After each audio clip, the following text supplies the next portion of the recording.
નમસ્કાર મિત્રો. તો આપણે રાજુભાઈની વાડી આવે છે અત્યારે ગામ દુજાપર, તાલુકો માંડવી, જિલ્લો કચ્છ. અત્યારે ખેડૂતો એડવાન્સ થતા જાય છે. પહેલાં આપણે હાથવાળા પંપથી દવા છાંટતા, પછી બ્લોર આવ્યા. હવે નવી ટેકનોલોજી આવી છે, તમે જોઈ રહ્યા છો. અહીંયા આપણે ડ્રોનથી દવા સ્પ્રે કરી રહ્યા છો. તો રાજુભાઈએ ડ્રોન ભાડે બોલાવ્યું છે. તો રાજુભાઈને આપણે પૂછીએ કે કયા કયા પાકમાં છાંટો છો, શું ફાયદો છે, અને બ્લોરથી છાંટતા હતા એનામાં શું ફાયદો છે, અને ડ્રોનથી તમે છાંટો છો દવા એનામાં શું ફાયદો છે. તો રાજુભાઈ, આપણે તમે આ ડ્રોન બોલાવ્યું છે દવા છાંટવા માટે, તો તમે પહેલાં બ્લોરથી દવા છાંટતા અને આનાથી છાંટો તો શું ફરક પડે છે, તો આપણા દર્શક મિત્રોને જણાવશો. આમાં તો એવું છે કે ડ્રોનથી ને આપણે પેલા પંપથી છાંટીને એમાં દવા તો એટલી જાય, પણ આનામાં એક આપણું ટાઈમ બચે ને વ્યવસ્થિત રીતે આપણી દવા છંટાય ને ટૂંકા ટાઈમમાં વ્યવસ્થિત દવા છંટાઈ જાય. જ્યારે આપણે વાલમાં છાંટ્યું છે ને રાયડામાં છાંટી છે, તો રાયડામાં એવું છે કે તમે માણસોથી છાંટવો તો અંદર ચલાય નહીં, પણ આ ડ્રોનથી પરફેક્ટ દવા છંટાઈ જાય ને છોડે છોડ આવી જાય. આની જે હવાની પ્રેશરથી આમ છેક નીચે સુધી દવા છંટાય, એક મોટો ફાયદો આમાં. બરોબર છે. તો હવે મિત્રો આપણે જે ડ્રોન ચલાવે છે ઓપરેટર, તો એના પાસે થોડીક ઇન્ફોર્મેશન લેશું. તો આવી જાઓ ભાઈ.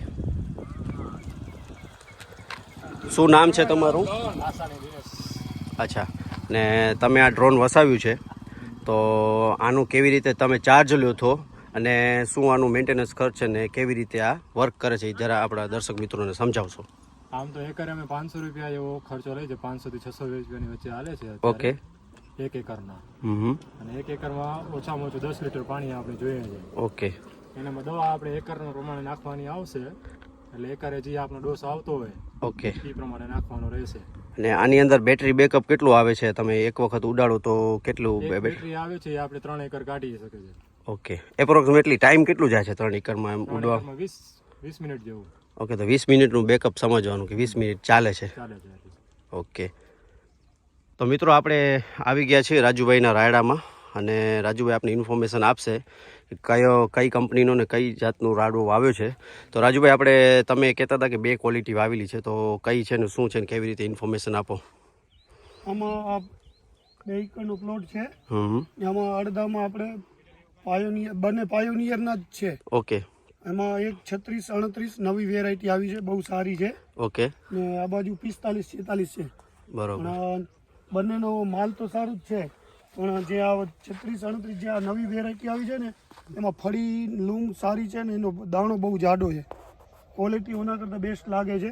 મને એમ લાગે છે ભવિષ્યમાં આ રાયડો વાવવા જેવો આનાથી આ બેટર રહેશે.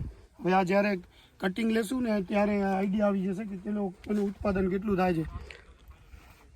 ફર્સ્ટ ટાઈમ વાવ્યો છે એટલે આપણે કોઈ આઈડિયા નથી, પણ માણસોને પૂછીને જે રાયડો કરે છે. પણ આમાં હવે આપણે આ જે 36-38ની ફળી જોઈશું ને, તો ઝૂમ આમ એકદમ લાઈનમાં ફળી છે ને એનો દાણો એકદમ સુપર દાણો છે. બે દાણાવાળી ફળી છે ક્રોસમાં, એટલે સીધો ડબલ માલ થાય ને. આમાં સિંગલ દાણાવાળો પણ બિયારણ આવે છે ને. હવે આપણે 45-46માં જોઈ, એ વેરાયટી તો સારી જ છે. આનામાં ફળીની સિસ્ટમ એ ટાઈપની જ છે, પણ આમાં જરાક દાણો ઓલી કરતાં જરાક ફળી ઝીણી છે. ઓલી ફળીમાં દાણો જાડો છે, એટલે બેની ઓલી સુધારેલી જાત છે. હવે આપણે મારે તો આઈડિયા નથી, પણ આ લોકોને કંપનીવાળાને પૂછી તો ખ્યાલ પડે. આ તો મેં સેમ્પલ પીસ આવ્યા હતા એટલે મેં વાવ્યો છે. તો મિત્રો તમે જોઈ શકો છો. આ રાજુભાઈ કેટલા એકરનો પ્લોટ છે? આ 2.5 એકરનો પ્લોટ છે. ઓકે. અને તમારું ટોટલ વાવેતર કેટલું છે રાયડાનું આ વખતે? તમે ફર્સ્ટ ટાઈમ વાવ્યું છે? રાયડો 20 એકરમાં વાવ્યો છે. ઓકે. આ તો પાયોનિયર છે ને બીજો મેં સ્કાયલોન પણ વાવ્યો છે, એનું પણ રિઝલ્ટ સારું છે. બરોબર છે.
પડે રો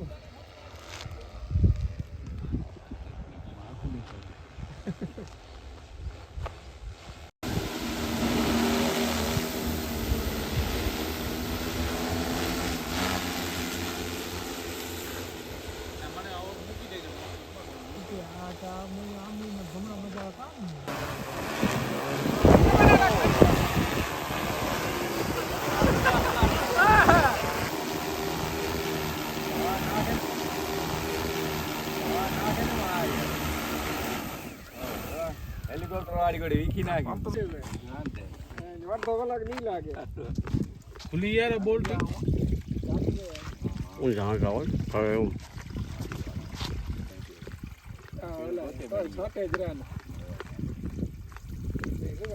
કરતા આવે માગ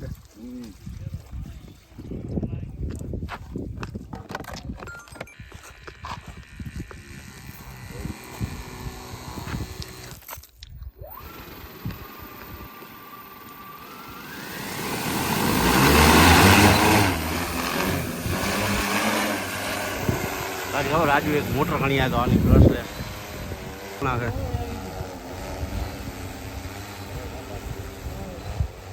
કેમેરો રાજી દેખાય અમને જુગાડ કરવા